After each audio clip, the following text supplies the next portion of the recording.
The next topic is about XML schema, which is another rule set similar to DTD. First of all, we will see why we go for schema instead of DTD. So the disadvantage of DTD are the following. First thing is the syntax itself. We already have seen DTD. The syntax itself was entirely different from an XML syntax. So the syntax is unrelated to XML. It is known as EBNF grammar. The syntax of DTD is EBNF grammar kind of syntax. So this cannot be passed by XML processor. We already seen that if there is any error in DTD, DTD itself may be erroneous. If there is any error in DTD, we cannot apply a parser to find that error. On the other hand, XML can be checked for its well-formatty using an XML parser. So it is confusing to deal with two different syntactic forms. Then DTD do not allow specification of particular kinds of data. We have seen that only all the leaf nodes were containing all the text only using hash PC data. All the attributes were of type C data. So only in these two ways we could define the elements. We cannot mention whether that is an integer or that is a string or any other restrictions cannot be imposed on the data. It is only hash PC data for elements and C data for attributes. Another thing is it is bit giving an over specification, that is elements must be in a specific order. Whatever order we give within that brackets, it should be in the same order. It should appear in the same order in the XML. But actually order is not very important for the application that processes the XML. Another important thing is DTD was not supporting any external namespaces. Namespace support was not there, but in schema, which is the next thing we are going to study, we can use XML namespaces. XML schema is designed by W3C as an alternative to DTD. So this is again the rule document. All the XMLs which are conforming to the schema also is termed as valid XMLs. So XML schema is again an XML document. So that solves the first issue. DTD was having an entirely different syntax, but the schema document is again in XML format itself. Whatever tag sets and other things which we write in XML, the schema is also similar. So it can be passed with XML parser, and if there is any mistake in schema, that can be easily found out. Then it provides more control over data types. It provides 44 different data types like string, integer, decimal, etc. And the user has the freedom to derive his own data types too. Suppose that if a numeric data has to have exactly 7 digits, we can have a rule like that. We can have a derived data type like that. So this is another advantage. Then DTD can be automatically converted to an equivalent XML schemas too. Once a DTD was written, earlier there was only DTD. So if a DTD is there, it can be automatically converted to schema. So schema also describes the structure of an XML document. It's an XML based alternative to DTD. An XML document which is conforming to the rules written in schema is both valid and well formed. It is known as a valid XML. So there are three primary purposes: to specify the elements and attributes, to define the structure of the instance of XML documents, where, and structure means where the tags appear and how often, how many times the tags can appear. Then it also specifies the data type of the element as well as attributes. And schema is namespace centric. There is a global namespace for schema. Please do remember this. http:/w3.org 2001 XML schema. XML and S are capitals, XML schema. So this is the global schema namespace. So all the issues which we discussed about DTD are solved over here. A schema file is termed as XML schema definition XSD. So all the schema files are stored with a .xsd extension, .xsd extension. And for writing schema, we have one difference between writing a random XML and a schema is that an XML can be written using our own tags. Only thing is that if it is having a schema, the tags should match with the names given in the schema. Any random tag name can be given. But on the other hand, the XSD is different. XSD tags are predefined by the global schema namespace or in the global schema namespace like your HTML, Anchor tags, etc. The tags used in schema is predefined. These are some of the tags: schema for the defining the root element, then element tag for defining elements, sequence tag, then attribute tag, etc. are there. So all these tags are predefined. We cannot change that. The root of a schema file is the schema tag, and it has got many attributes. Schema tag, this root tag has got different attributes like XMLNS, target namespace, XMLNS default namespace, and element form default. This is the format. So we already have seen the topic namespaces. In that we have seen if I have a namespace mentioned here, that namespace name has to be prefixed before the tag name. So name of the tag is schema. So it is prefixed with the name given here, prefix name given here. So XS colon schema. Different textbook use different format. In this it is XS.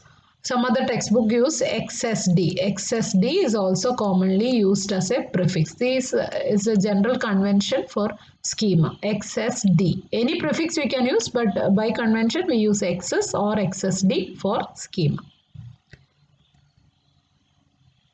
So this is how a start tag should look like. I have already told this is also an XML. So it should start with a prologue. Then XS colon schema. This is the schema is the tag name. XS colon is the prefix. Then XMLNS colon XS. So XS prefix is defined here. So this is the default schema global schema namespace. We have already seen this. This is the global schema namespace. Target namespace is the target URI in which all these elements should fall into. XMLNS is the default namespace. Both I am giving us w3schools.com, and element form default is equal to qualified. That means this is qualified with the given structure. This is the explanation. The first one is the global namespace. It is prefixed with whatever is given here, .xs or .xsd. These are the conventions. Target namespace, it's a namespace of the XML file defined by the schema. So this same namespace has to be used in our XML file. Then the schema validator can examine this. XMLNS is a global namespace, that is source of all the unprefixed names. If I have any unprefixed elements, all those belong to this global schema. Element form default indicates that any element used by XML instance document which were declared in the schema must be namespace qualified. Qualified means all the elements in the XML which we are writing as per this schema must be namespace qualified. Now defining elements and attributes using schema. The element tag is used to define an element. It has two attributes, name attribute and type attribute. Then it can have different data types. The data types in schema can be built-in types like string, integer, etc. or user-defined types. You can define our own data type. Then we have attribute tag which is used to declare XML attributes. Attribute again has attributes within it. This attribute tag has attributes name and type similar to element tag. We will see this one by one. First of all, we will see a schema example, then we will move on to the details. So this is my XML. You can see the XML over here, which is having a root tag note. It contains to, from, heading and body. The same tag, same XML which we used for defining DTD. So this is how I write the schema for this XML. This is how the schema looks like. So schema itself is an XML. It is saved as .xsd file. Question mark XML version. This is the prologue. Then the root element. Root element I have already told. Schema is the root element. It is qualified in the schema namespace. This is the global schema namespace. Then target namespace, XML default namespace, and qualified. This is the rule set. The element is the tag name for defining an element. As it is defined with a prefix, we use XS colon element because it has a global schema prefix given here. Then for each element you have two parameters or two attributes, name and type. So this not is a complex type because it contains some contents within it, some subtags within it. So such elements are all complex elements. So as it is a complex element, we can give the name over here and then we have to mention it as a complex type. We have to mention the further things like this. XS complex type. These are all predefined tags. Complex, this T is capital, complex type tag. It is a predefined tag in the global schema namespace. This means that this not is a complex element.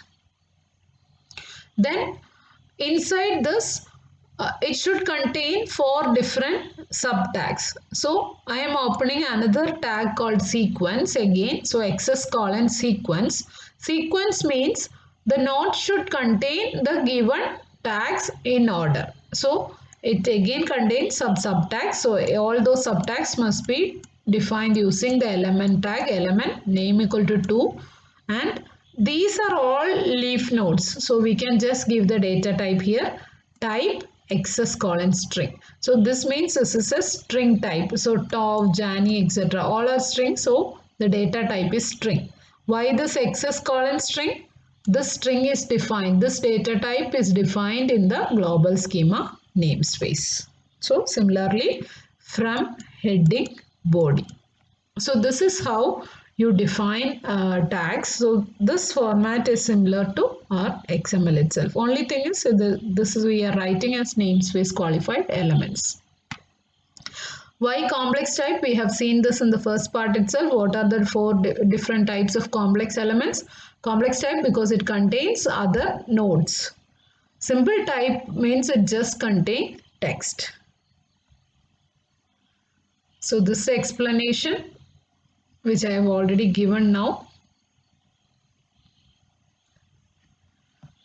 Now defining an XML file in conformance with the schema. So schema is already there. Our XML should conform with the schema. Then only it will be a valid XML. For writing the XML, so it is like a class object relationship. We already know that in object-oriented programming we write classes. When you create object is an instance of the class. It gets all the properties which are written in that class. So similarly, schema is there. XML file which is created in accordance with that is an instance of the schema. So this is a schema instance. XML file created according to our schema is known as an instance of the schema. So it must include a specification to our namespaces which we have already written in the root tag. Then an XML defines a default namespace in the XML-NS attribute, and the second attribute is the schema location. Schema location specifies where that linkage between the schema and the corresponding XML file. So this is used to name a standard namespace for instances which include the XML schema instance. So we already have seen the global schema namespace. Likewise, we have global schema instance namespace is also there. This is the schema instance namespace. For schema instance, we generally use by convention, we use the prefix as XSI, colon XSI. So all the elements within this should be XSI colon element name. This is the global schema instance namespace. w3.org/2001/xml schema hyphen instance.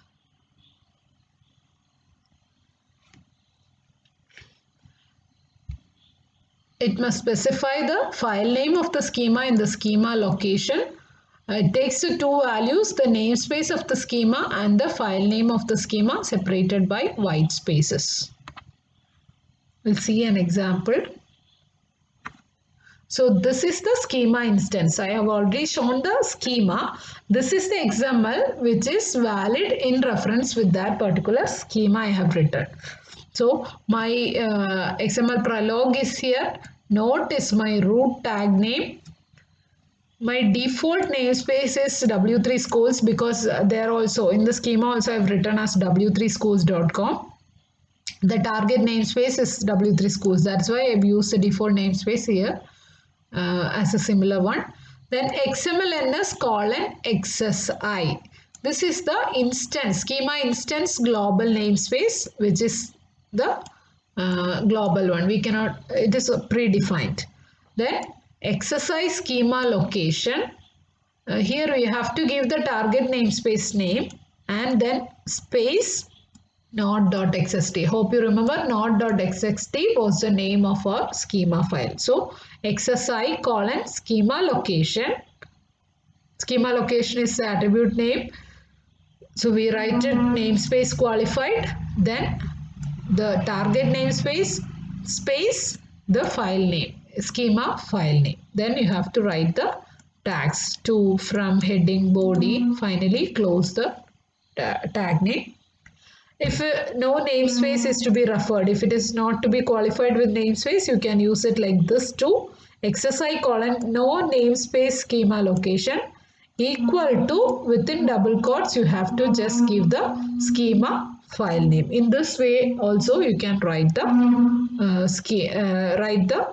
schema location if it is not qualifying to the, if it is not referring to the namespaces. And for validation, we have online validation programs, or we use any XML tool, XML applications like XML Spy. Then if there is any mismatch, it will show the mismatch. The conformance checks takes two steps. Schema conformance with the schema has two checks. First one is we have to, schema itself is an XML. So firstly we have to check whether the schema is well formed. So that is the first check. It check whether the schema itself is valid relative to schema of schema, that is XML schema. This is a global schema. So first this is checked, all the name of the tags used as correct or all the, and whether it is well formed, all these things are checked. Then secondly, it will check whether the written XML document conforms to the rules specified in the schema. This is how the validation happens. If all these things are fine, then that is termed as a valid XML. Valid XML is of course well formed. These are some of the sites which we can use for validating. You can check your XML files using these tools. XML Spy is another tool which can be used. Now we have told that XML schema, one advantage is it can contain different data types rather than just using HPC data and C data. So these are some of the data types possible. It can be built-in data type or user-defined data types. Built-in data types can be primitive or derived. Primitive is string, decimal, etc. Derived means integer, byte, long, etc. User-defined data types can be simple types like restrictions. For example, restrictions or facets, we will see that later. That means certain rules, like for example, telephone number should contain 10 integer values. So that is a rule. So that kind of simple type restrictions can be done. Or if the elements are of complex type, it can be simple content, that means a simple elements or attributes, or it can contain complex content. Complex content means either an empty element or nested element, or if it contain mixed content or nodes as well as attributes. All those are complex elements we have seen in the first part itself. So these are the different categories of data types available in schema. Coming to the built-in data types, the XML schema has 44 different data types. 19 are primitive and 25 are derived from the primitive. The built-in primitive data types are all known as base types. These are the base type: string, decimal, float, boolean, time, date, any URI. These are the primitive data types. Then we have some derived data types from the primitive data types. Those are the built-in derived data types. These are some of the examples: integer, byte, long, token, unsigned int, positive integer, negative integer, normalized string, id, entity, nm token, etc. Just remember some of these, especially string, decimal, date, etc., which we commonly use. Then user-defined data types are defined by specifying restrictions on the existing base type. So these are the base type. This string, decimal, etc. are the base type. So as I told earlier, we can apply certain restrictions. For example, a password. If it only contains 8 characters to 15 characters, we can write a restriction based on this base type. If it is a decimal and if it is to be containing only 10 digit, I can write a restriction based on this decimal base type. So likewise, we can write user defined restrictions. These restrictions are termed as facets. Constraints on the derived types are called facets. We can write integer type, we can have integer type facets and string type facets. So these are some of the values which can total digits. That's the what is the total digits available. Max inclusive. What value is max inclusive, max exclusive, min inclusive, min exclusive, pattern, enumeration, white space, etc. We will see examples based on this. Then string type facets are there. Integer type facets, which is based on integer values.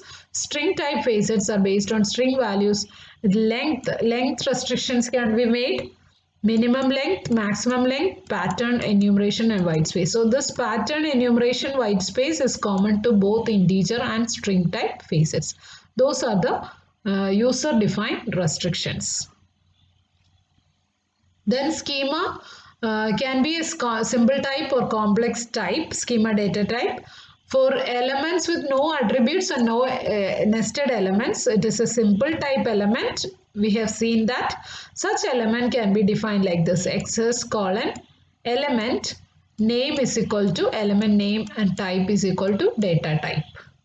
Then complex data types like empty elements or elements with attributes or nested elements or mixed content, all those are complex data types which are to be defined differently. These are some of the examples of defining simple elements. Name, Juliet, name. That is a simple element because it contains only this data. This is how the schema is written. Access colon element. Name is equal to name. So this tag name is name. So that is written over here. Then what is the type of content here? It is access colon string. Other one is name equal to age, and what is the data type? It is integer or decimal. Then date of birth, it is a date. Name is equal to DOB and type is equal to access colon date. Also, it can have default value or fixed value. It is written like this: default is equal to some value. So for example, here is a element which is which named as color. and it's a string type and default value is red. If we don't give any value, it will be default, by default it will be taken as red. Fixed value means it is automatically assigned. We cannot specify another value for that. For example, color, if I specify like this, fixed equal to red, then XML will be color red / color. Even though we don't give any value, it will be taken as fixed value red. So these are two alternative, default and fixed. Then how will we write attributes? The tag name is attribute, so XS colon attribute. Again, same parameters are used here, name and type. These are the attributes. Name is the name of the attribute and type is the data type of the. So here I have another tag name. This is an attribute lang is equal to en. So Smith and /name. So this is a complex element because it contains an attribute, it contains element. So this is a complex element. So we have to specify the attribute separately and then include that attribute to the element specification. So XS colon attribute, this is the tag, name is equal to lang, type is equal to XS colon string. And again it can have default value or fixed value as we require. Then if that attribute value is to be made a mandatory one, we can use an attribute called use. Use equal to required. That means this attribute is a must in that XML document. So use is the attribute name used to specify that it is a must. Now we will see some examples on facets, certain facets which is written. So facets are restrictions which are used to define acceptable values. So this is constraint predefined type which is a simple type element. We will see examples one by one. First facets, I am trying to give an age restriction. Age cannot be less than 0 or greater than 120. So we'll see how we write this tag. So XS element name is equal to age. Age is the tag name. It is to be written as a symbol type. We already have seen these facets or restrictions are symbol types. So simple type, this T is capital. Remember that this simple type is a tag defined in the global schema namespace. Then we have another tags called restrict. Generally, this is a restriction which we have. Facet is a restriction. So the tag which is used inside is a restriction tag. Restriction, it has got one attribute base. I have shown that the base elements, based on the base elements, we are applying restrictions. So age means it is an integer value. So the base of this is XS colon integer. What we want that age should not be less than 0 and greater than 1, should not be greater than 120. So min inclusive value is 0. The minimum inclusive value is 0. It should not contain any value less than that. And max inclusive value is 120. So my age value will be restricted between 0 and 120. Now close the restriction tag and symbol type tag, finally close the element. So this is one restriction on the base integer value. Now to limit the content of the XML element to a set of acceptable values, we can use the enumeration constraint. And suppose we have an element called car, and this car element should only contain values Audi, Golf and BMW. This is how I write the restriction. Again, element name is equal to car. Then this restriction is also another simple type. XS restriction. This restriction is based on string because this is a string value. And you have to write in the enumerated values one by one. Enumeration value equal to OD, value is equal to Golf and enumeration value is equal to BMW. This means this car element should only contain values as these three given values. The next example is the restriction on a tag first name. For strings fewer than 11 characters, the name should contain string less than 11 characters. So excess element name is equal to first name. Again simple type restriction base equal to string. So whatever is the type, accordingly you write the base. Then what is the restriction used? Maximum length. Max length value is equal to 10. Fewer than 11 characters, that means max length value is equal to 10. Then close the restriction, symbol type and element tags. The next example is phone number data, which is the total number of digits is restricted to 7. So use restriction base with value attribute for the total digits faces. So element name is equal to phone number, simple type, restriction base is equal to excess colon decimal. So this is a value, decimal value, then total digits value equal to 7. So the total digits value is equal to 7. Again max length also the attribute is value, value attribute is equal to 10. So this is another restriction example.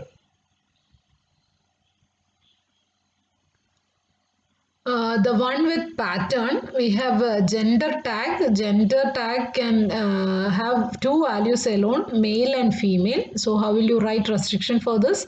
Element name is equal to gender, symbol type, restriction base equal to string. So bases can be either based on string or integer value. Then excess pattern, this is how we use pattern. We already have seen enumeration, total digits, length, etc. So pattern, this also have a value attribute, value is equal to, how will you specify this? Within quotations and using the or symbol, male or female. Close the tags appropriately. The next example is for a password where we have a max length and min length constraint. So element name is equal to password, simple type, restriction base equal to excess colon string, string based restriction, length value is equal to 8. Or we can specify min and max values too. Min length value equal to 5 and max length value is equal to 8. As per our requirement, we can write. Now moving on to complex elements. Complex element can be of 4 types. Empty elements, element that contain other sub-nested elements, elements that contain only text value, elements that contain both other elements and text. Sorry, this is not text, this is attribute. So each of these elements may contain attributes as well. Defined with the complex type tag with name attribute. So this can be an ordered group where already we have seen an example sequence. Sequence means all the tags should be contained in order. Then it can be unordered group where we can use the tag all and we can use the tag choice for a group from where we can choose the tags which are, that means some tags may be optional. So here is a complex XML element called employee which contain only other elements. So employee, it contains two subtags, first name and last name. This is XML. This is the corresponding schema content. Element name is equal to employee. So as this employee is a complex type, you have to specify it as XS colon complex type. So here also T is capital like symbol type. Then there are 3 choices: sequence, all and choice. So sequence means the children mentioned here must appear in the same order as declared. So in the same, first name should come first and last name tag should come only after that. So how will you write the leaf elements? As you have seen earlier, element name is equal to first name and type is equal to XS string. For last name also XS string. So close the sequence, close the complex type and element. So complex type and sequence or all or choice will form the will help you to write a complex element. Another example of empty element, product. Prod ID is equal to 1, 2, 3. So this is also a complex element because it contains an attribute and it's an empty element. So excess element name is equal to product. So all the complex elements should be contained within complex type, like we did in restrictions within simple type. So here only one attribute is there. So attribute tag is used. Name of the attribute is prod ID and type is positive integer. Product ID is general. Positive integer even we can write just integer. Then complex text only elements. It contains only simple content but it has an attribute, that's why it is a complex element. Here add a simple content element around the content. When using a simple content, define an extension or a restriction with the simple content element. So this is an example. Shoe size, country is the attribute, France, value is equal to 35. Though this is again a complex type element. So excess element name is equal to shoe size, excess complex type. So if it is a simple content, you have to enclose it within simple content tag. So simple content extension base is equal to integer, attribute name is country and type is X string. Close the extension. Then simple content also to be closed and closed complex type to be closed. This is how you write it for a simple content element. Now we have one more type remaining, that is a mixed complex type which contains attribute elements and text. To enable character data to apply between the child elements, mixed attribute must be set to true. So this is an example. I have a letter tag contains some data. Then I have a tag. A nested tag within that, it contains some other data, then another nested tag. So this is a mixed element. This mixed element is written like this in schema. Element name is equal to letter, complex type. So here remember you have to give mixed is equal to true. Then excess sequence. In the sequence, first thing is name, order ID and ship date. Then close the sequence. Nothing else to be mentioned. As it contains mixed equal to true, all these will be valid. All these data which is written inside the tag will be valid. Otherwise, if this is not given, it will not be valid.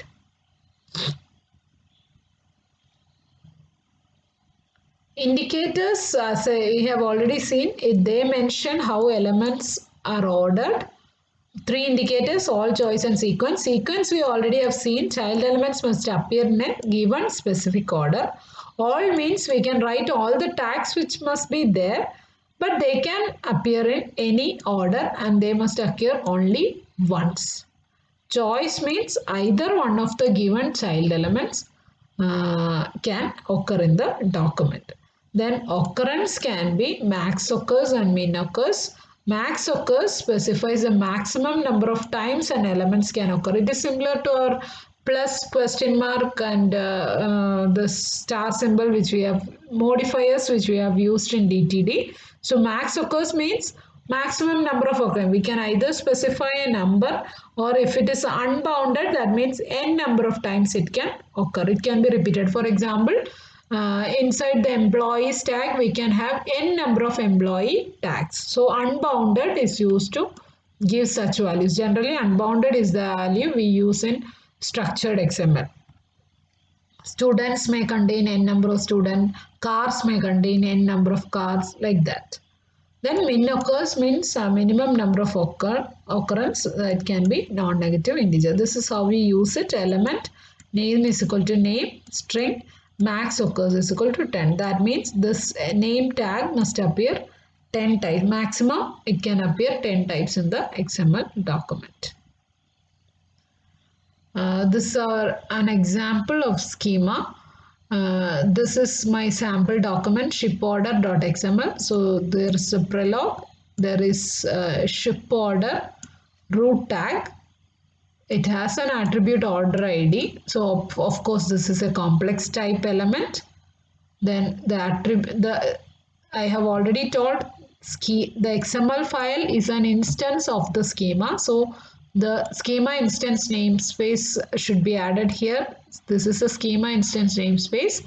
Then no namespace location. I am giving just the file name equal to shiporder.xst. .xst file is my schema file. Then I have three different subtags to ship order person, ship to, and item. Item can be repeated n number of times. So here item is repeated 2 times. Ship to contain name, address, city, country. So all those are leaf tags. Item contains title, note, quantity, price. So where note can be omitted if required. In the second occurrence, the note is omitted. You can notice that. So this is my XML. Now we will see how this XML is being written, how the schema for this XML is being written. So ship order XST file will look like this .xst file. Again, as it is an XML, there is a prologue part. Then schema, namespace, all those things has to be included. So this is the global schema, XML schema namespace. So I have already told ship order is a complex element because it contains attribute and sub elements. So element name is equal to ship order. Now we have to start the complex type because it is a complex type. Then we have to write the sequence in which other elements occur in that. So access sequence. Then it has this order person. This is a simple leaf element. So we can directly write this element name equal to order person and type equal to access colon string. So this can be written directly like this. Again coming to ship to, this is again a complex element because it contains sub elements. So start the next thing, access element name is equal to ship to, complex type, sequence. What all subtags appear? All these subtags are leaf elements. So we can directly name and type of each of the sub element. Name, address, city, country, all are strings. Now close that sequence because that element is over. Then complex type also closed, element also closed. So this is the end of this ship to element. Now we have next the item element. So here item is again a complex element. Element name is equal to item. And I already have shown item is repeated 2 times. So its occurrence can be repeated. So max occurs equal to unbounded. This means any number of items can occur in this XML file. Again complex type, sequence. What are the contents? Title, not, quantity and price. So in this title is a string, quantity is a positive integer because quantities are always positive values. Price is a decimal value. Then not, the second tag not is omitted in the next occurrence. That means not can be there or cannot be there. So min occurs is equal to 0. That means it can be skipped to. This is the meaning of min occurs. Then sequence to be closed, complex type to be closed and element to be closed. So the next element is also our item element. Now our sequence is already over because ship order contain order person, ship to and item. All these things are defined. The ship to subcontents also defined, item subcontents also defined. Now what is remaining? Only this attribute. Now our sequence is over. So we can close this outer sequence also. Outer sequence of the root tag that is closed here. Then now we have the attribute remaining. So attribute is written outside the sequence after the node sequence. So access attribute name is equal to order ID, type is equal to string and use equal to required. This I have already told. Use required means it is mandatory that such an attribute should be there. Finally our root tag is also completed. So close that complex type, close that element. And finally, this is the closing of the schema. So this is how a schema is written. So in this you have already seen that this XML, even with a simple XML like this, the schema is too larger, and also it is very difficult to manage the occurrence, the closing of the tags. Proper nesting has to be made in schema too. That is also different. So difficult. If the XML is more complex, the schema will become more and more complex. So tackling in this top-down approach is as in DTD is difficult with the XML schema. So we'll go for a bottom-up approach in writing the schema. We will see that in the next. Now we will see a better design of the schema using global elements to avoid these confusions when we deal with larger schemas. The previous design method is very simple, but it is very difficult to read and maintain with complex documents. So better design method is based on defining all the elements and attribute first. So this is a bottom-up approach. We will be writing all the simple elements and attributes first, and then refer to them using a ref attribute in our schema. So we will refer to that by using ref attributes. So global element is a simple or derived type which can be referred in another element, and once defined they can be referred in multiple other locations. So this is an example. This is how you declare an element. I have an year element here, symbol type, restriction, and all those things are written. And how it is referenced is like this: access element ref is equal to year. So this is a reference to what we have written here. So this can be written separately, and whenever you want to add this, this reference can be added. So this will reduce the complexity of the schema when we consider larger files. This is another example where we have an address type element. So I define the address type element here, and this address type has to be referenced inside address 1. Address 1 is another element, and in the sequence, in the address type, address 1, I have to use address type like this: access element, just use the reference attribute to the previously defined address type. So it will reduce the complexity here. Otherwise, you have to write all these things as nested things here. So this reference reduce that complexity. Now I have one more element, phone 1, and in the sequence. So this is how you reference.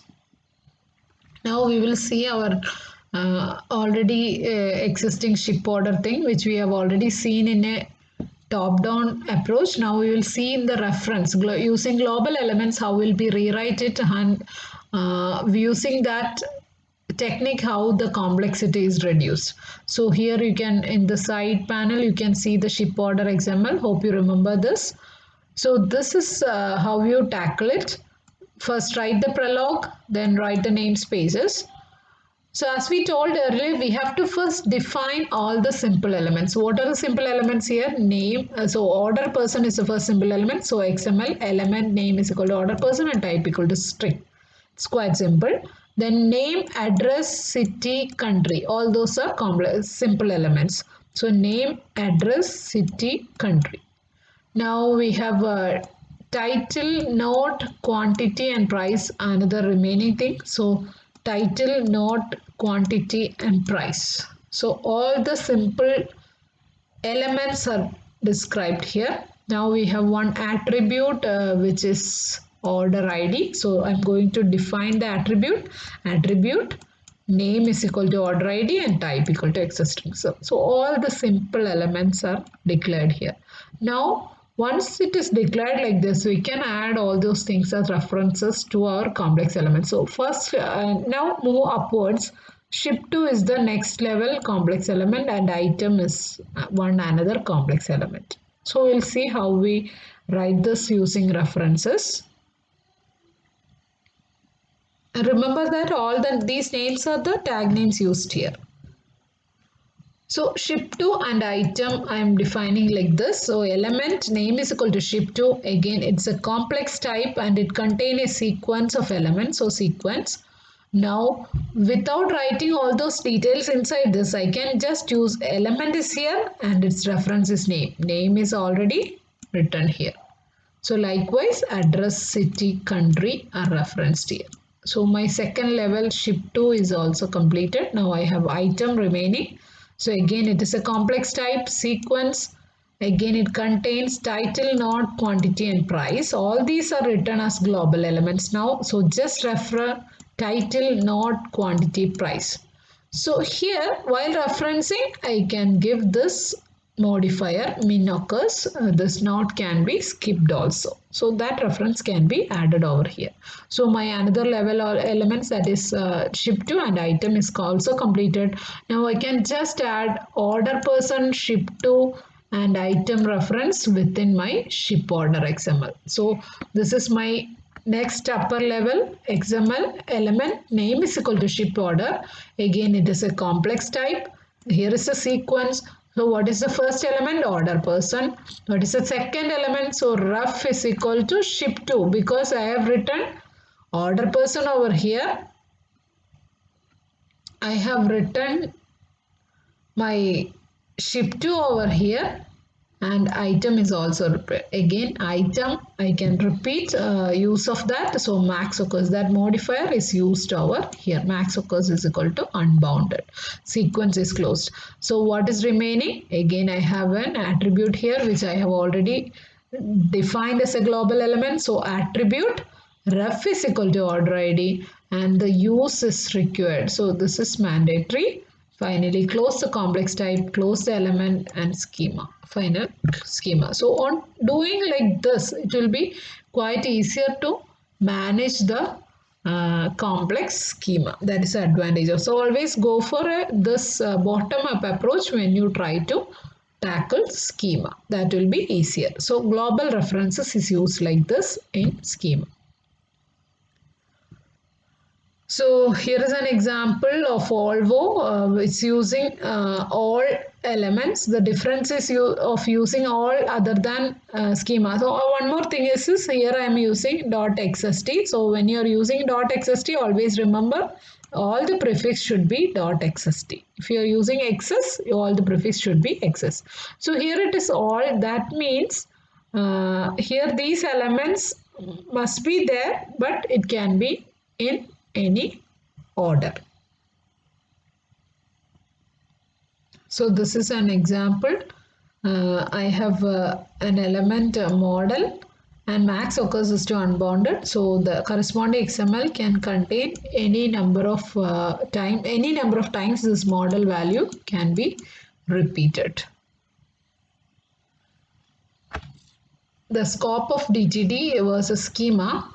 Elements in DTD are all global. Each has a unique name and they are defined on exactly once.